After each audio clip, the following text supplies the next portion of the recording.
Good morning, guys! Ganda ni Madam Ten Gives, oh! Hi, good morning. Your clothes from? Bougainvillea inspired. Wow! SBW. From? Nakita na ba kayo ng bougainvillea na lumalakad? Lumalakad. From? Dress from Sheena Bangkok. Yes, from Sheena Bangkok Wardrobe. Itong ikot. Alright, nasan tayo ngayon? Nandito tayo ngayon sa Mantra Residences. Ayan na kami ng ate ko, guys. So, good morning. Saan tayo Good ngayon? morning everyone. Nami sa Mantra Residences. Nauna mo kung asa ang construction sa among firm. Charot. Sa aming bagong bahay sa Cebu. Alright. So, as you can see, this is the main apple of the eye. Bakit kami nandito sa Cebu ngayon at bakit kami nag-road trip ng mga 3 taon para makita itong aming construction ng Mantra Residences. Bakit nga ba namin tinitingnan? Dahil kami magkakapatid ay magkasosyo at kumuha dito ng unit. Of course, ang aming real estate agent ay mismong kapatid namin, guys. Kasi syempre, bakit natin sinusuportahan natin yung iba? Bakit hindi natin suportahan yung kapatid namin, di ba?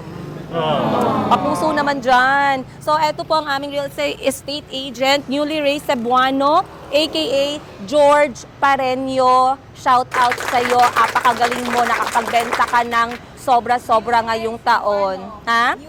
Yes, newly raised Cebuano. Ang dami niyang nabenta ngayong taon, guys, kasi talagang naging passion niya yung pagbebenta ng mga properties. At ngayon nga ay nag-enroll siya. 3rd year na siya, graduating siya next year para sa isang kurso niya na related din sa pagiging real estate agent niya. So we are so proud and we decided na kumuha dito ng unit dahil Cebu is always there on the top of the list of Philippines best place to go na tourism destination. Tama ba? Correct. Bakit ba Cebu ang ang pinipili ng mga tourist? Anong meron sa Cebu? Kasi Cebu is the home of beaches. Not beach, but beaches. Not beach. Not beach, but beaches. Ayun. And it is the home of best lechon. And then the Everybody food, loves the lechon. food. The food is good. Very, very How good. about the history? The history, grabe ang history dito, guys. Kaya ba? How about nightlife? From 1600, nightlife everywhere. In Mactan, Cebu, marami doon, guys. Saan mas mabuti ba dito kaysa Manila? Mas mabuti dito, guys. Sa Cebu? Yes, Ah. mas maganda. Mas maganda talaga ang Cebu. And if you are going to read about 2024 top places or top cities to go to, Cebu is always there sa top 5, guys. Either top 3 or Top 5. top 5. Yeah. Yes. Sumusunod din dyan yung Davao. Of course, yung BGC, andyan ang BGC. Pero we are not BGC people kasi we are Cebu people at Yes. saka Jensan people, Davao people. Tama? Yes, we are Visayas and Mindanao people. So ngayon nakikita nyo, guys, ayan sa likod, construction na po ng Tower 1 at ng Tower 2. I'm not sure if meron pang vacancy dito. We like this one kasi ang ganda ng location niya. Nasa very hot location, right? Yeah. At the very heart of Mandaue, Cebu. Sobrang excited kami for this one, guys. My sisters and I really thought hard about this one and we decided na kumuha nga dito. At ngayon, pupuntahan namin ang aming model unit dahil ito ay kinoconstruct pa at we are not allowed to go inside. Pero iba pa din pag nakita natin kasi baka mamaya na-scam tayo.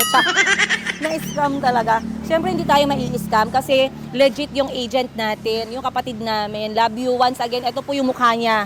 Pag nakita niyo po yung mukha niya, yan po ang aming real estate agent. At sobrang proud kami sa kanya dahil recently lang nakapagbenta siya ng over 10 million na isang property lang yan, guys, over 10 million. Makabili nga ako mamayang hapon. Magwi-withdraw muna ako dyan sa kanto ng tagpipiso.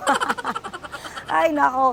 Oy, ikaw shout out sa iyo yung kapatid namin na bumili na siya. Ang next mong bilhin yung bahay, yung maraming kwarto, yung 20 rooms. Yes. Para kasya kaming lahat. Yes, kasi 8 kami, plus mga anak pa, mga Yes. apo mo pa. Saka mga ex pa na, ex namin, mga ano pa namin, partner.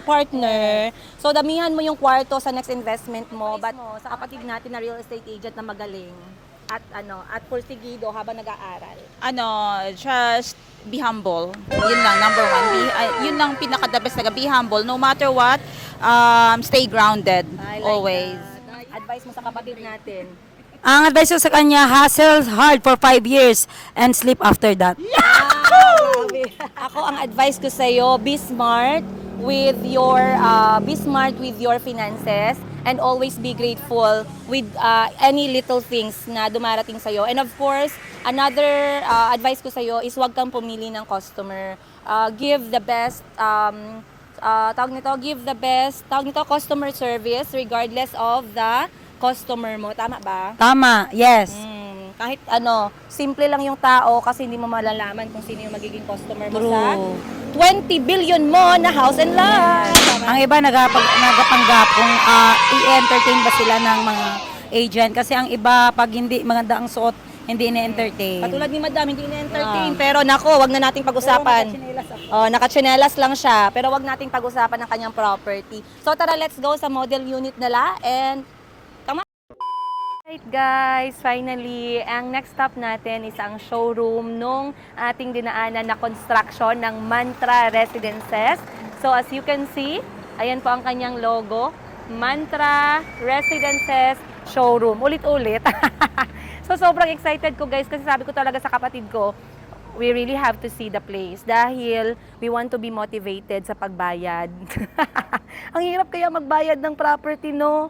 Kala nyo lang, pero dahil nga magkasosyo kami ng mga kapatid ko dito, medyo okay lang naman. Nagpupush kami sa bawat isa na kaya natin to, kaya natin to. This is going to be a very good investment for us. So, syempre, proud na proud yung nanay namin.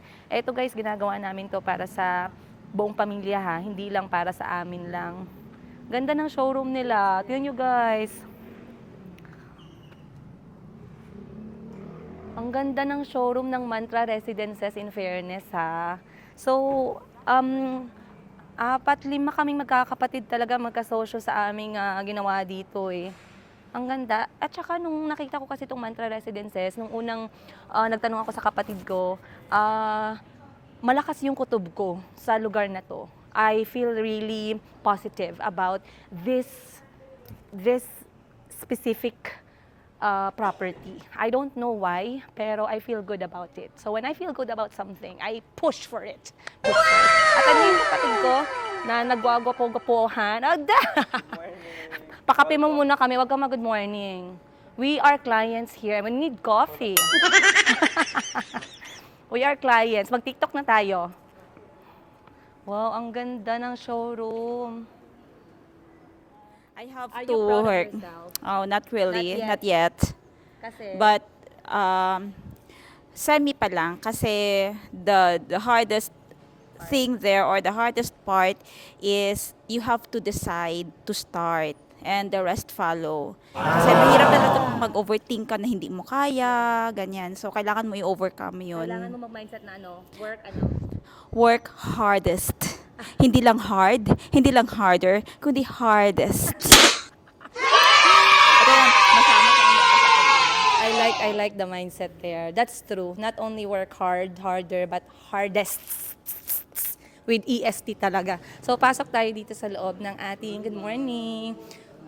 Wow, look at this. Entrance pa lang. Entrance, hindi namin to binili ha. Entrance lang to ng office. We will go inside the unit and see kung ano nga ba talaga yung magiging itsura after. So you guys can also see, once again, ang kapatid ko right now is very professional. He doesn't want to talk to us like we are his sisters kasi he said his boss is here. So eto po yung kalalabasan ng Mantra pagkatapos. Which tower are we? We are in Tower 1, yung nasa left side. Okay. Na-construct na ng mataas, malapit na matapos. And this is our amenities. Amenity view. So yung kapatid namin guys, very professional, hindi tayo pinapansin. Sis, ano masasabi mo? Ang ganda dito, sis. Hindi, ano masasabi mo sa kapatid natin? Walang kape na professional. Yes. Are you happy that it's professional? Yes. Is that professional? Are you professional? Dapat mag-offer ng Yeah, I told him to put coffee in his bag, the 3-in-1. Do you want coffee? Dapat nakaserve. And para pagdating ng client niya, may ma-offer siya. Sis, huwag ka masyado, dyan sis. Hindi milyon yung binili natin, hindi milyon. Joke lang. Wow. So, papasok na tayo ngayon sa unit, guys. Let's go. Alright, so ang papakita ko sa inyo ngayon is etong wala pa siyang gamit sa loob. Let's go inside. Flip natin yung camera. Alright, so this is the doorway. Pagpasok natin, automatically meron na siyang sink dito na side. In fairness naman talaga sa quality, Ang ganda ng quality. So that's a plus. Kasi number one, hinahanap natin sa condo yung maganda yung quality, hindi yung pipitsugin. So okay, very good. And then, dito na side, meron tayong bintana na malaki, which is also a plus because I really want a big window sa isang kwarto. And then, dito is merong toilet na kompleto na siya. Okay, very nice. I love it. I love it. I love it. So, let's go dun sa fully furnished. Papakita ko sa inyo exactly the same as that room. Pero this time, it will be fully furnished. Na-miss ninyo yung itsura niya, no? Sorry. Ayan. So, pagpasok, merong sink. This will be the area for your sitting room and your bed. Pwede ka magkaroon dyan ng parang receiving area. And then, toilet. So, let's go. After furnishing the whole place, na sobrang ikina-inlove namin ng mga kapatid ko and we are very happy and excited. Of course, maraming salamat kay Newly Raised Cebuano for helping us find the best property here in Cebu because we are in love! At talagang excited na kami. Guys, kung pwede pa lang dito na lang kami tumira. So, pasok tayo sa loob. Let's go. So, basically, eto na siya na meron na siyang mga gamit and it's already interior design. Let's go this way. Ito ay mga built-in na mga cabinet na and I love the color. I cannot move on. Ako talaga guys ay nanghihina ang tuhod ko sa kulay berde. Hindi ko na lang alam talaga. Pero eto mga ganitong color at mga shades, I really love it. I love the decorations, yung mga parang minimalist lang siya pero talagang may dating na talagang pagpasok ng bisita, wow, ang ganda, papasok ko sa bag ko yan, ganon. And then meron na siyang ref. This is amazing. For me, I am so in love and my sisters and I are very happy. This one here is a built-in kitchen na siya, of course with marble finish. Meron na ditong exhaust fan. And meron ng mga built-in cabinet for your kitchen stuff. Let's go to this area. Dining set. I could choose to make it bigger. Pero if our target with my sisters is 4 couple or with 1 child, this is perfect talaga. So tingnan nyo, ang ganda guys. Ang ganda-ganda talaga. Parang pwede ko bang iuwi itong upuan na to? Let's go na. Pero hindi pwede dahil nag-check lang tayo ng aming business venture na magkakapatid. And this side here is already the bedroom side. Tarong nga ba? This here is the bedroom side. May built-in cabinet na din siya. Merong few pieces na decorations. Merong napakalaking window which I truly love kasi the mirror pala. Ang malaking salamin ay nakakapag-expand ng room. That's why I love this part very much. And like I said, I can already see myself here in Cebu. Kaigat mo ni Madam Oy. And meron na tayo ditong mga few pieces ng mga furnitures.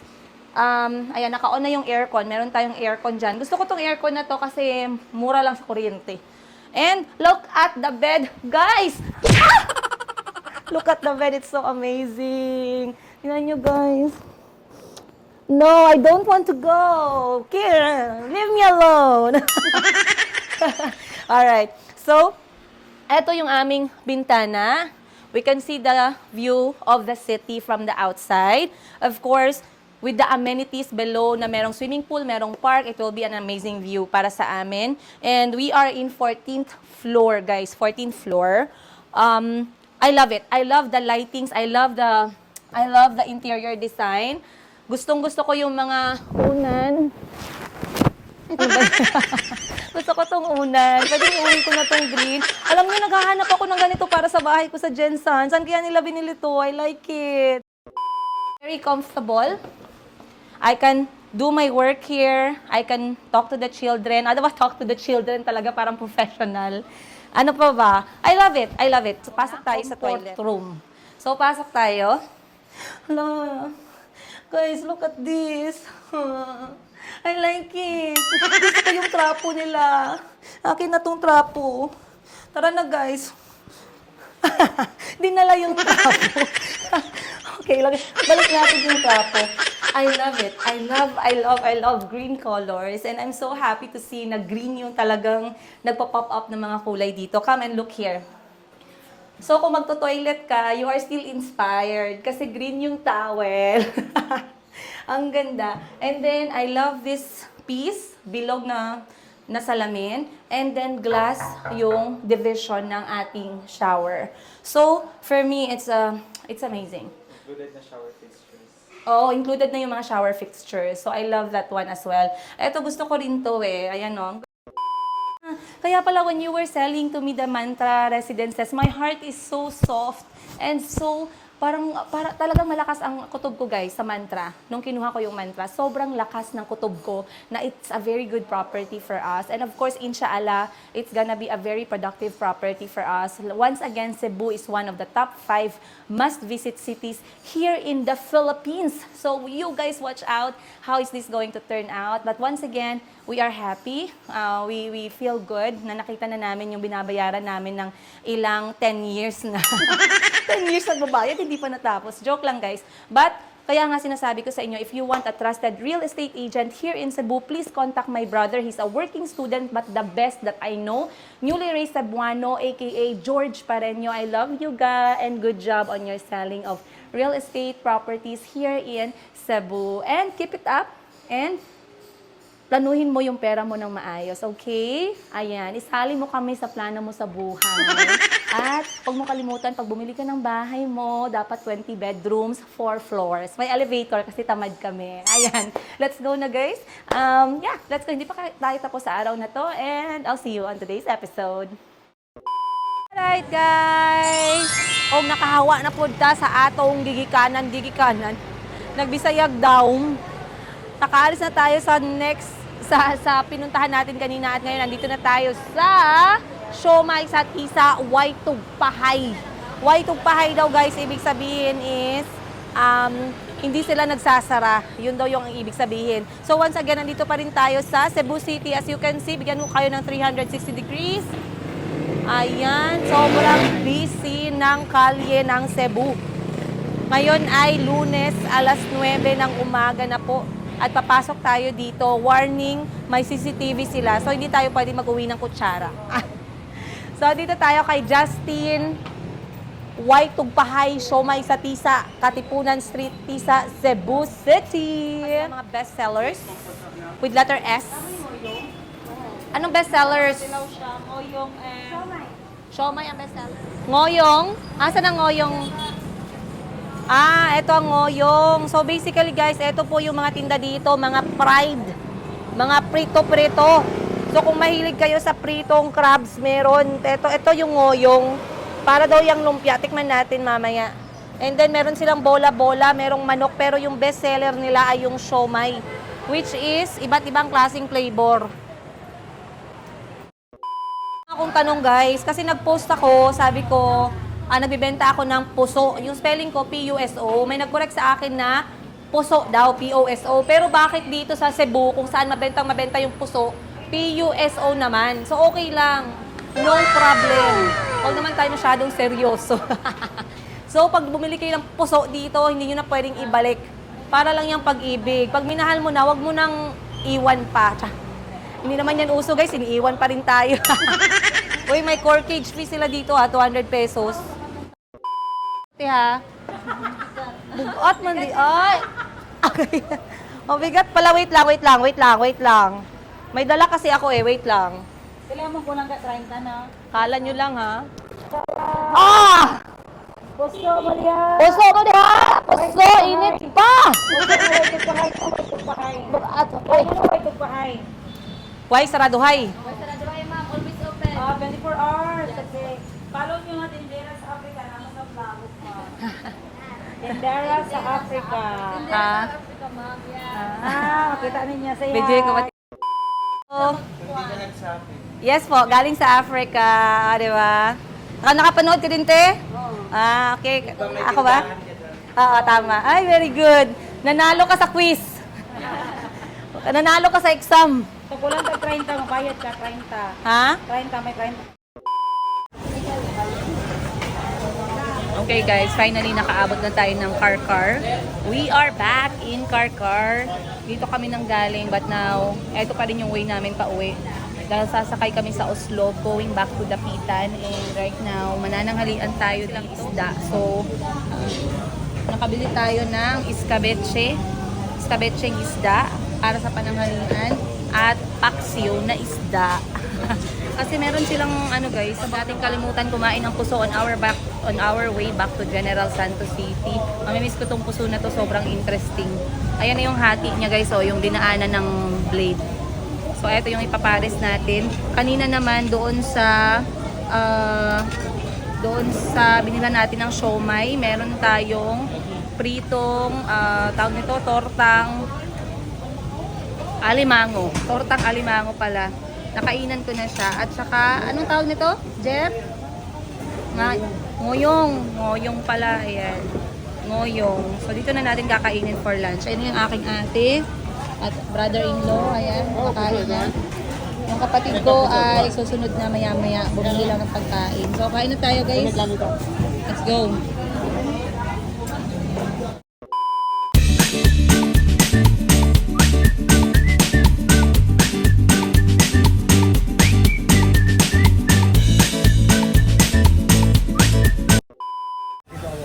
Para makitaan nila ba? Ito guys, sobrang interesting. Nag-order kami ng, tinatawag nila dito sa Cebu ng gubot sa lukot. Tama ba? Gubot pa sa lukot. That is lukot. Lukot ba yun? Saan man ito? Pero ginagamit nga description sa Sorry life guys, ni mo. lukot Gubot lang ka sa pala. lukot. Lukot yung term, ayan o. So parehas sa imong life, gubot pa sa lukot. Ah, okay. Hindi siya mahusay. Kaya siya tinawag na lukot kasi hindi na siya pwedeng ayusin. Magulo na talaga yung buhay niya. Yeah, gubot. Ayan siya guys. In fairness mas masarap siya. Mas gusto ko yung lasa niya compared sa seaweed at saka sa lato. So, gumagamit kami ng serving spoon dahil kumakain mga kapatid ko ng baboy. In fairness guys masarap. Ayan. Ang kulay niya parang blue-green.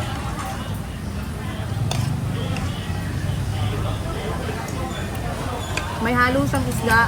Sarap.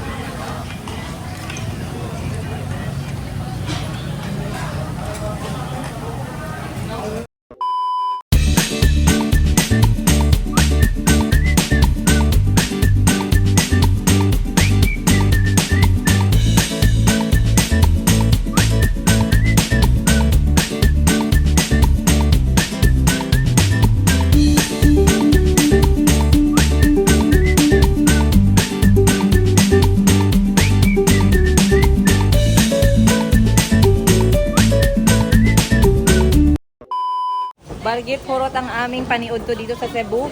So we are now going to continue our travel.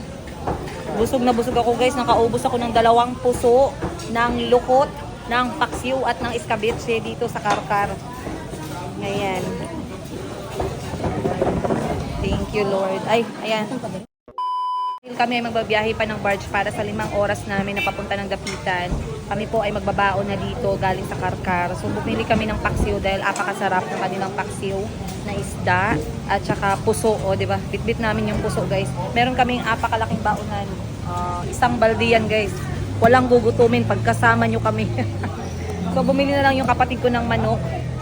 And meron na kaming bitbit na tubig kasi baka mamaya mahirapan tayo maghanap ng pagkain.